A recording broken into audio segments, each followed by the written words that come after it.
Hi guys, welcome to my channel SS study point. मैं Shalini Sharma.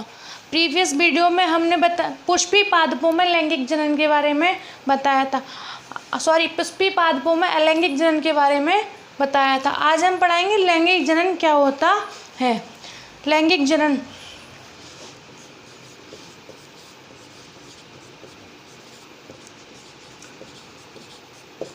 Sexual reproduction.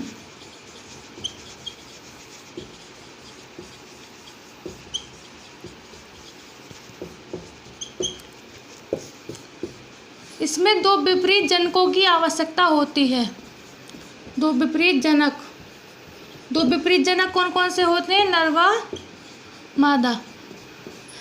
Sexual reproduction में नर व मादा की आवश्यकता होती है। ये कोई नर है, ये मादा, मेल, इसे बोलते हैं मेल, और ये क्या है हमारी फीमेल। नर से बनता है नर युग्मक।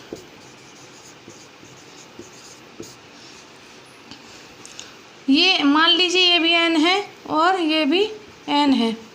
मादा से बनता है मादा युग्मक।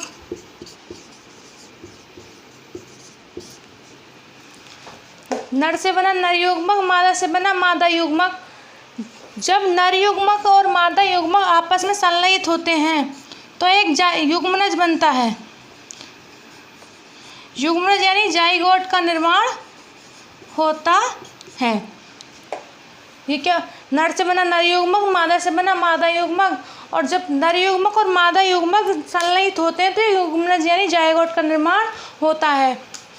जब नर से नर युग्मक बनता है और मादा से मादा युग्मक बनता है तब यहाँ पे आके इन गुणसूत्रों की संख्या कितनी हो जाती है?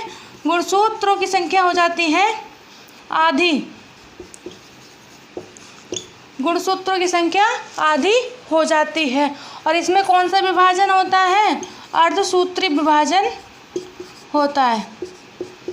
अर्धसूत्री विभाजन होता है। दोबारा देखिए, नर से बना नर युग्मक, मादा से बना मादा युग्मक। जब नर युग्मक और मादा युग्मक बन जाते हैं तो वहाँ पे गुणसूत्रों की संख्या आधी हो जाती है। और इसमें कौन सा विभाजन होता है? अर्धसूत्री विभाजन होता है। ये क्या है? हमारा सेक्सुअल रिप्रोडक्शन कहलाता है। नेक्स्ट पॉइंट है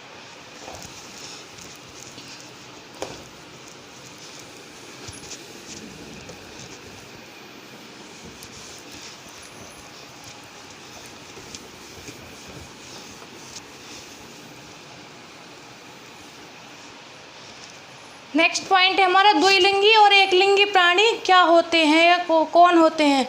क्या है? बाइसेक्सुअल और यूनिसेक्सुअल क्या है?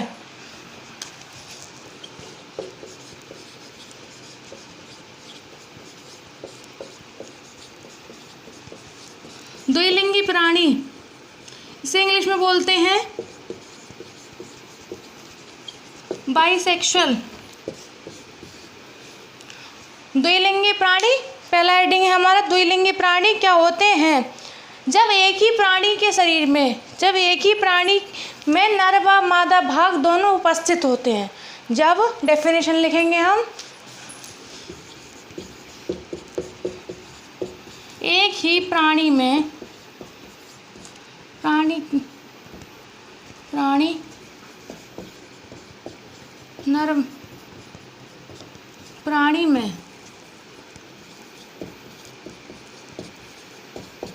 नर व मादा का भाग उपस्थित होता है।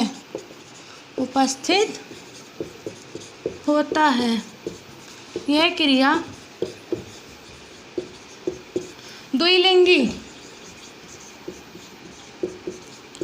बाइसेक्सुअल कहलाती है। सेक्सुअल कहलाती है। एग्जाम्पल है इसका केचुआ। केचुआ में नर और मादा भाग एक ही बॉडी में उपस्थित होता है। केचुआ को बोलते हैं इंग्लिश में अर्थवर्म, लीच, स्पंज और यूलोथ्रिक्स।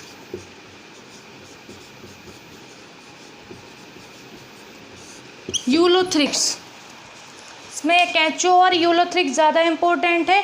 यूलोथ्रिक्स एक ऐसी शैवाल है, यूलोथ्रिक्स क्या है, एक शैवाल है। जापान में जब किसी भी जब जिसकी नई शादी होती है, नई नव दंपति को जापान में यूलोथ्रिक्स को आशीर्वाद के रूप में दिया जाता है, क्योंकि ये नर और मादा एक ही बॉडी में अपना पूरा जीवन साथ साथ व्यतीत करते हैं, इसलिए उनको ये आशीर्वाद के रूप में जापान में दिया जाता है। नेक्स्ट है एक लिंगी प्राणी क्या होते हैं। एक लिंगी प्राणी यानी यूनिसेक्सुअल।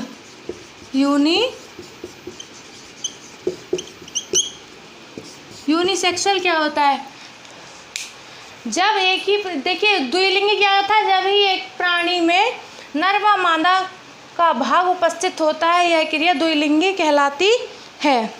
और एक लिंगी प्राणी क्या होते हैं, इसके एक लिंगी प्राणी जब प्राणी में नर और मादा अलग अलग उपस्थित होते हैं, जब किसी भी प्राणी के में नर और मादा अलग अलग उपस्थित होते, जैसे मनुष्य ले लीजिए, मनुष्य अलग अलग होता है, तो और भी बहुत सारे एग्जाम्पल हैं, स्तनधारी वर्ग के, सरीसृप वर्ग के जितने भी जीव हैं वो सब किस में आते हैं, एक लिंगी प्राणी में आते हैं। देखेंगे जब नर व मादा का भाग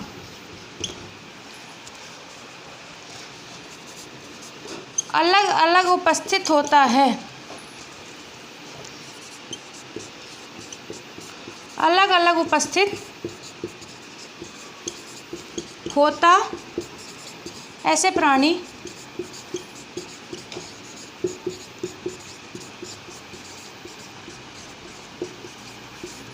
एक लिंगी प्राणी, यूनिसेक्सुअल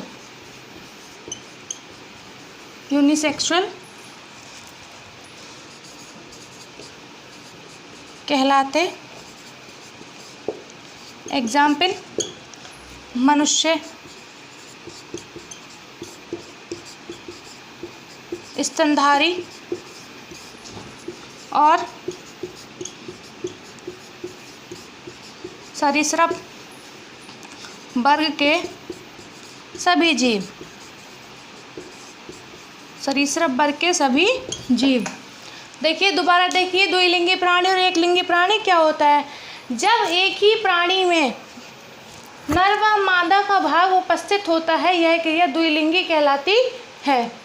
एग्जाम्पल केंचुआ, लीच, स्पंज और यूलोथ्रिक्स। अब आते हैं नेक्स्ट है एक लिंगी प्राणी यूनिसेक्सुअल, जब नर व मादा का भाग अलग अलग उपस्थित होता है, ऐसे प्राणी एक लिंगी प्राणी कहलाते हैं, जैसे मनुष्य, स्तनधारी और सरीसृप वर्ग के सभी जीव।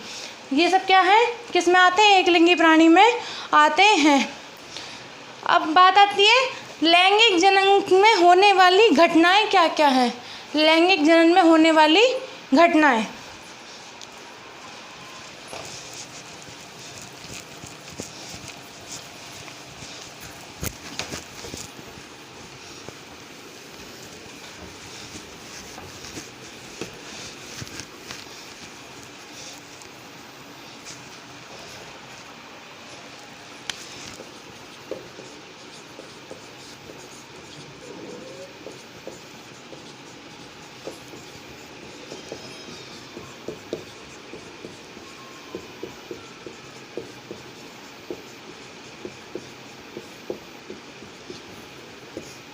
लैंगिक जनन में होने वाली घटनाएं, इसमें 3 घटनाएं होती हैं। लैंगिक कितनी घटनाएं होती हैं, 3। नंबर 1 आती है निषेचन पूर्व घटना।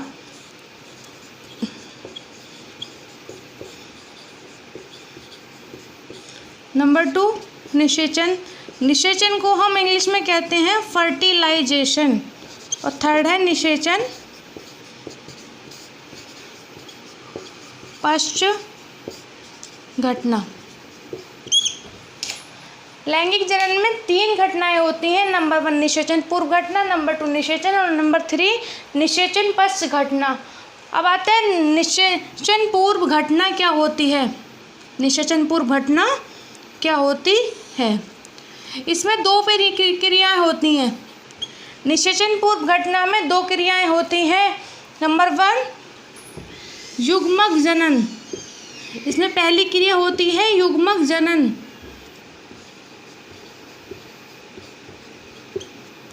युग्मक जनन, युग्मक जनन क्या होता है? युग्मकों के निर्माण की क्रिया को ही युग्मक जनन कहते हैं। युग्मकों के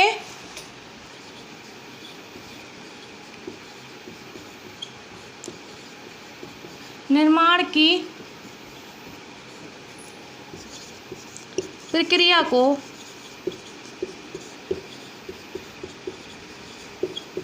युग्मक जनन कहते हैं। युग्मकों के निर्माण की प्रक्रिया को ही युग्मक जनन कहते हैं। और नंबर 2 है युग्मक स्थानांतरण।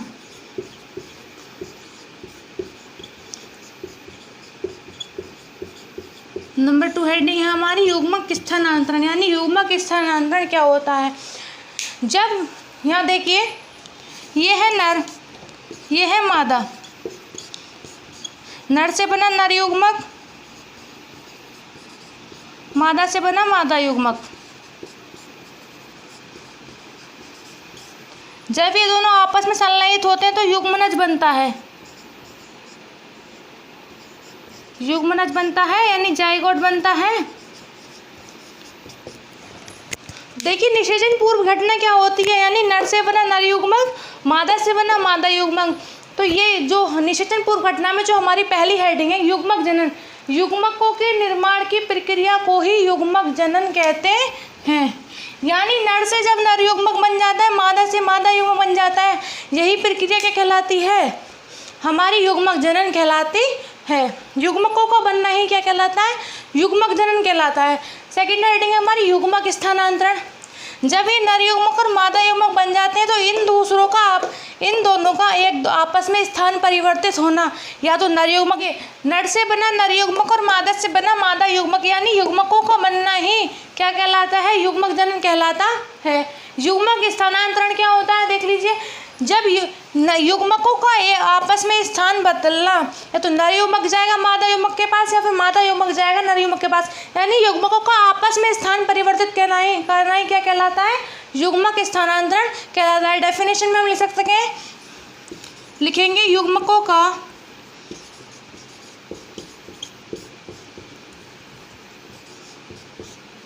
एक स्थान से दूसरे स्थान पर जाना,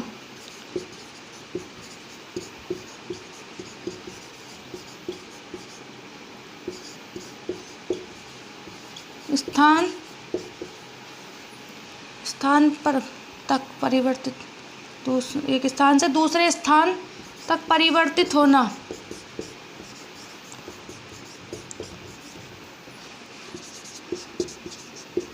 युग्मक स्थानांतरण कहलाता है।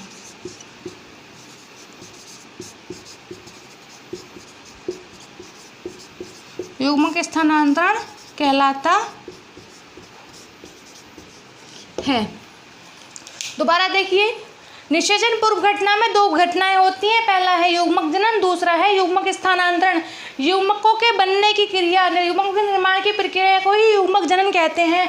युग्मक स्थानांतरण, युग्मकों का एक स्थान से दूसरे स्थान तक परिवर्तित होना ही युग्मक स्थानांतरण कहलाता है। ये तो हुई हमारी फर्स्ट हेडिंग निषेचन पूर्व घटना। अब बात आती है कि युग्मक क्या होते हैं, युग्मक कितने प्रकार के होते हैं। नेक्स्ट हेडिंग है हमारी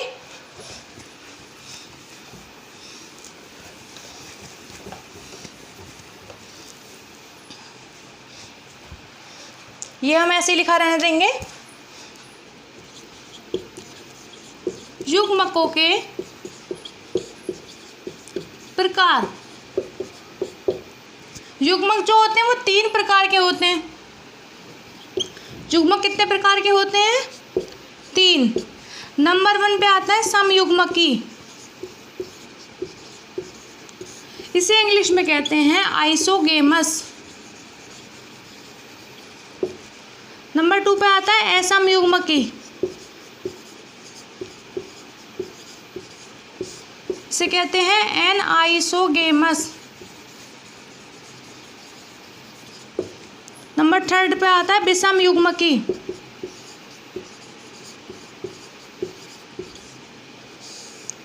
इसे कहते हैं हम oogamous। युग्मकों के प्रकार, युग्मक कितने प्रकार के होते हैं? 3 प्रकार के होते हैं। नंबर 1 पे आता है समयुग्मकी, नंबर 2 पे आता है असमयुग्मकी, नंबर 3 पे आता है विषम यानी आइसोगेमस, एनाइसोगेमस और oogamous। फर्स्ट हेडिंग है हमारी आइसोगेमस क्या होते हैं।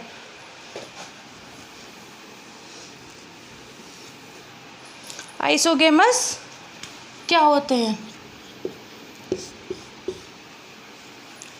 वह प्राणी जो आकार तथा परिमाण में समान हो, वह प्राणी जो आकार तथा परिमाण में समान हो, ऐसे प्राणी समयुग्मकी कहलाते हैं। ऐसे प्राणी जो आकार तथा परिमाण में समान होते हैं, समान होते हैं। एग्जाम्पल, ऐसे प्राणी जो आकार तथा परिमाण में समान होते हैं वो क्या कहलाते हैं? आइसोगेमस कहलाते हैं। एग्जाम्पल है क्लेमाइडोमोनास,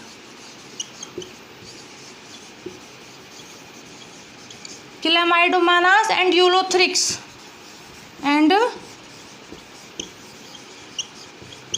यूलोथ्रिक्स, ये दोनों क्या हैं? शैवाल हैं। क्लेमाइडोमोनास और यूलोथ्रिक्स शैवाल हैं। समयुग्मकी प्राणियों में फ्लैजेला पाया जाता है यानी कशाभिकाएं भी पाई जाती है। देख लीजिए, ये इसका डायग्राम है। ये जो है ये फ्लैजेला होते हैं, ये भी एन है, ये भी एन है। ये क्या है? ये है फ्लैजेला।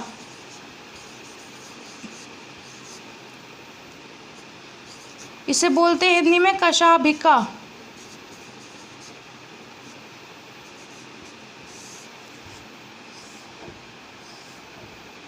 ये नरयुग्मक है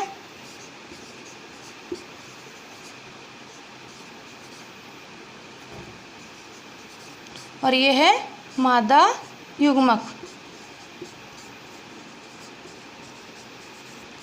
जब ये दोनों आपस में संलयित होते हैं, संलयित होना मतलब मिलते हैं, ये भी है।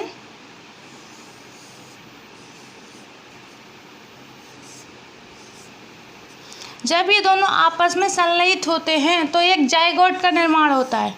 तो एक जाइगोट यानी 2n, n + n बनेगा तो 2n बनेगा। और ये क्या है हमारा? युग्मनज यानी जाइगोट।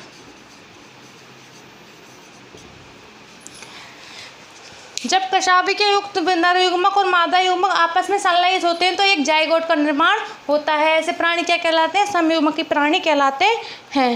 नेक्स्ट हेडिंग है हमारी एनीआइसोगेमस यानी असमयुग्मकी।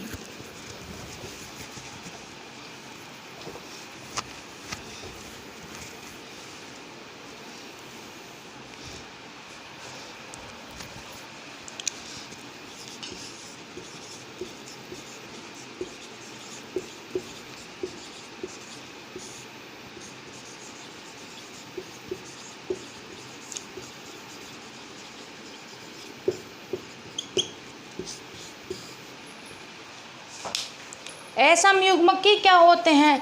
ऐसे प्राणी जिनका आकार तो समान होता है परंतु परिमाण भिन्न होता है। ऐसे प्राणी जिनका आकार तो समान होता है परंतु परिमाण भिन्न होता है, ऐसे प्राणी क्या कहलाते हैं? एनाइसोगेमस कहलाते हैं। मान लीजिए एक प्राणी छोटा हो, बहाया आकृति देखने में दोनों की एक सी है, लेकिन एक प्राणी बड़ा होता है और एक प्राणी छोटा होता है, तो उसे हम क्या कहते हैं? असमयुग्मकी कहते हैं। ऐसे प्राणी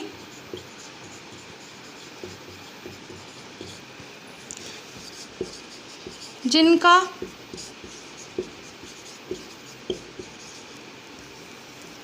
आकार समान तथा परिमाण भिन्न होता है,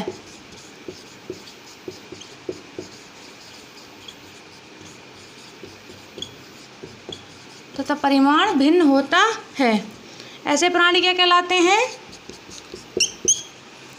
असमयुग्मकी कहलाते हैं। एग्जाम्पल, ये भी क्लैमाइडोमोनास की एक प्रजाति है ब्राउनी, उसमें पाया जाता है। यानी जो क्लैमाइडोमोनास जो एक शैवाल है उसकी एक प्रजाति है ब्राउनी, उसमें असंयुग्मक की प्रक्रिया होती है।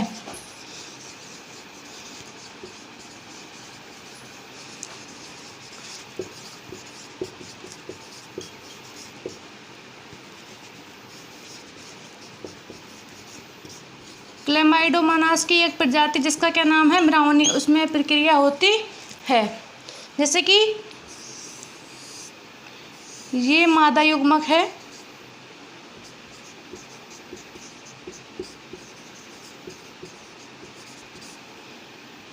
इसमें फ्लैजेला, और ये नर युग्मक है। बाह्याकृति समान है लेकिन परिमाण जो है वो दोनों का भिन्न है।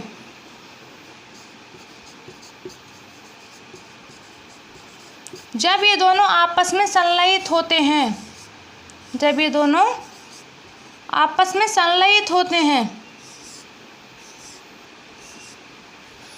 तो एक जाइगोट बनता है, 2n।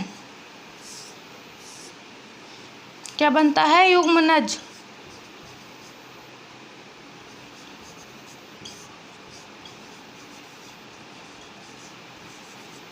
तो एक जाइगोट बनता है।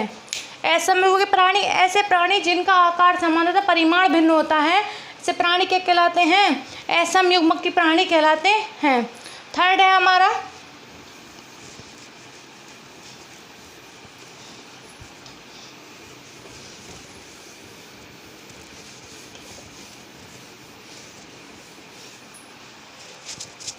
विषमयुग्मकी।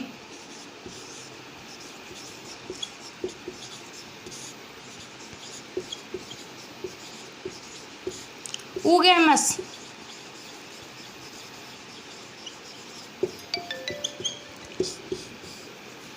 विषमयुग्मकी क्या होते हैं? ऐसे प्राणी जो आकार तथा परिमाण में भिन्न होते हैं, ऐसे प्राणी जो आकार तथा परिमाण में भिन्न होते हैं वो ऊगैमस कहलाते हैं।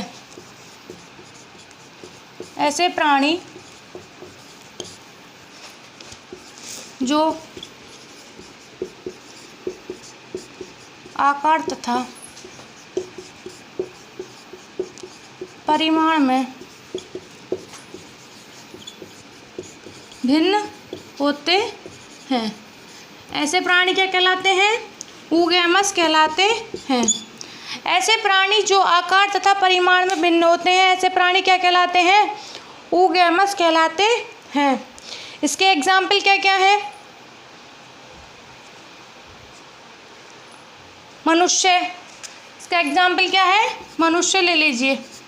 मनुष्य जैसे कि देखिए ये कोई मादा युग्मक है,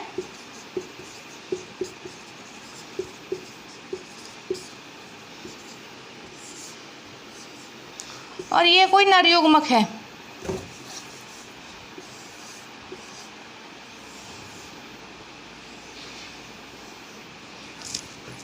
एन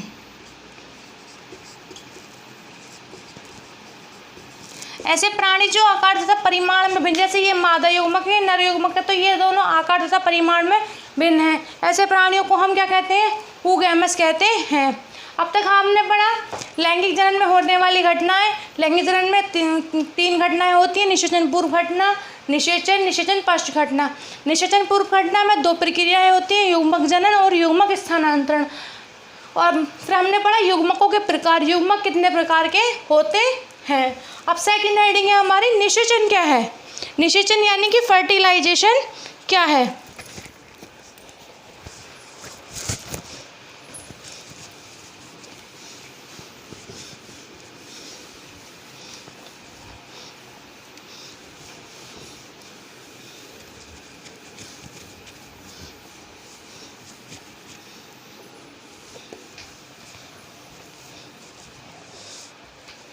सेकेंड हेडिंग है हमारी निषेचन। इसे इंग्लिश में बोलते हैं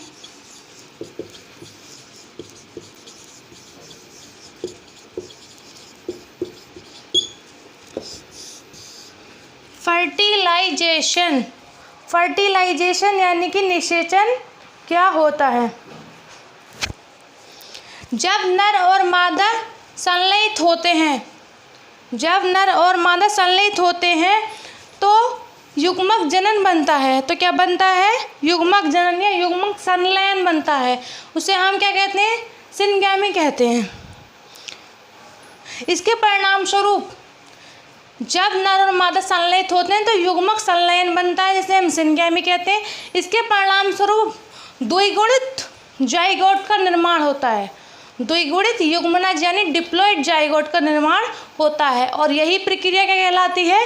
फर्टिलाइजेशन कहलाती है। लिखेंगे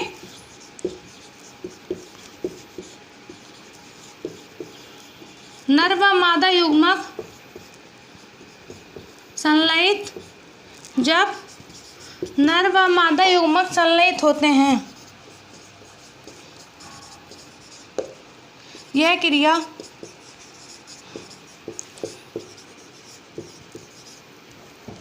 युग्मक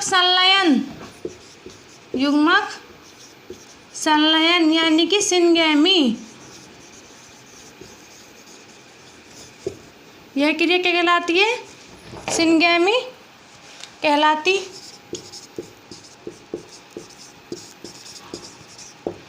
इसके परिणाम स्वरूप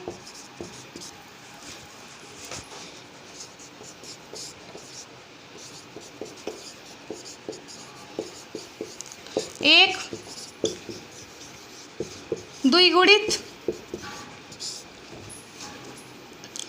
युग्मनज, इसे बोलते हैं डिप्लॉइड जाइगोट का निर्माण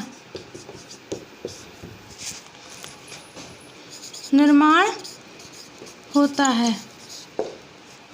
इसी क्रिया को हम फर्टिलाइजेशन कहते हैं।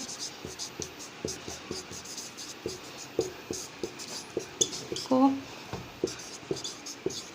निषेचन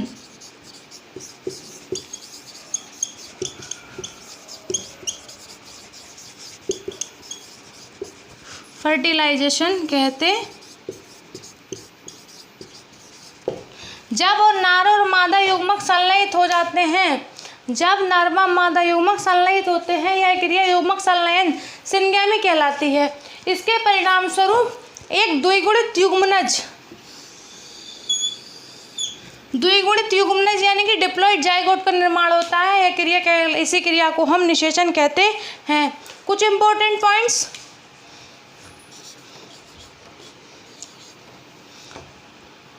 कुछ जीव ऐसे होते हैं जो बिना निषेचन के ही, जो विदाउट फर्टिलाइजेशन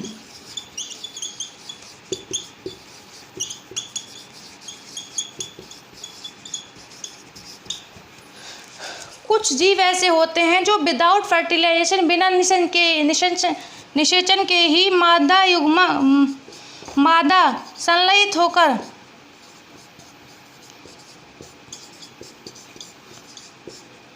होकर एक नई संतान उत्पन्न करती है, एक नया युग्मनज बनाती है। युग्मनज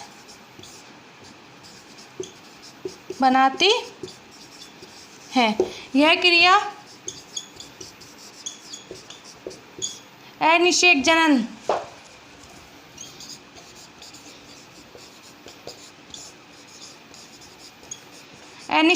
को इंग्लिश में बोलते हैं पार्थिनोजेनेसिस। पार्थिनोजेनेसिस कहते हैं। कुछ जीव ऐसे होते हैं जो विदाउट फर्टिलाइजेशन के ही मादा संलयित होकर एक नया युग्मनज बनाती है। यह क्रिया अनिषेक जनन यानी पार्थिनोजेनेसिस कहलाती है। एग्जाम्पल है इसके मधुमक्खी, रोटीफस, छिपकली।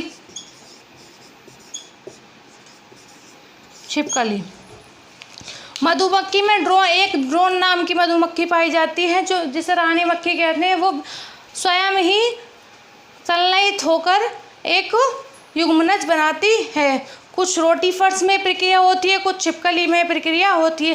लेकिन जब इनमें ये प्रक्रिया होती है, जब मधुमक्खी में ये क्रिया होती है, तो यहाँ पे इनके गुणसूत्र कितने हो जाते हैं?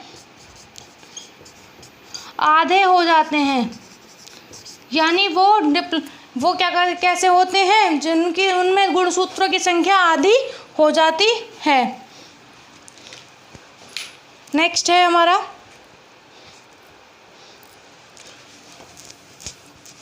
ये था हमारा फर्टिलाइजेशन। थर्ड प्रोसेस है हमारी निषेचन पश्च घटना।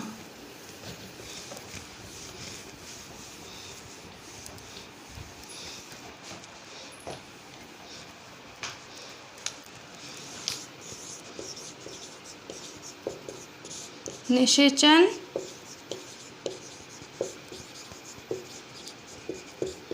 पश्च घटना। निषेचन पश्च घटना में भ्रूण उद्भव का निर्माण होता है। इसकी जो क्या होता है, इसमें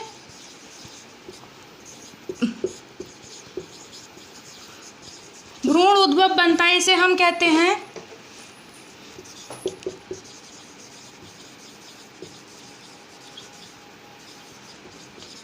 एम्ब्रियोजेनेसिस।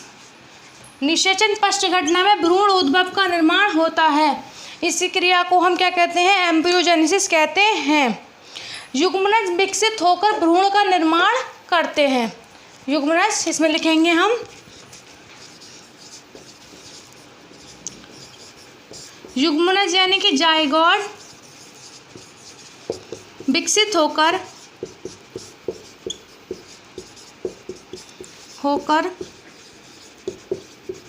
भ्रूण का निर्माण करते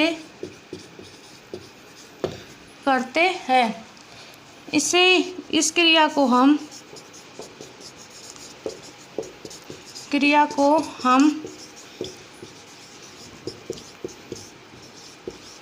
भ्रूण उद्भव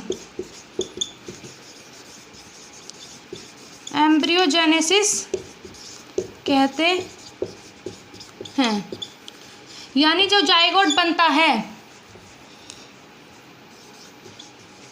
जब जाइगोट बन जाता है तो वो अपने आप में विकसित होकर एक भ्रूण का निर्माण करता है। यही क्रिया क्या कहलाती है? भ्रूण उद्भव यानी एम्ब्रियोजेनेसिस कहलाती है। आज के लिए इतना ही। आज हमने पढ़ा निषेचन में होने वाली घटनाएं, लैंगिक जनन में होने वाली घटनाएं। 3 घटनाएं होती हैं, निषेचन पूर्व घटना, निषेचन और निषेचन पश्च घटना। निषेचन पूर्व घटना में 2 प्रक्रियाएं होती हैं, युग्मक जनन और युग्मक स्थानांतरण। फिर पढ़ा हमने युग्मक कितने प्रकार के होते हैं। फिर निषेचन पढ़ा, निषेचन पश्च घटना में होता है भ्रूण उद्भव। ये आज तक का हमारा टॉपिक यहीं समाप्त होता है। कल इससे आगे का हम नेक्स्ट वीडियो में लेकर आएंगे।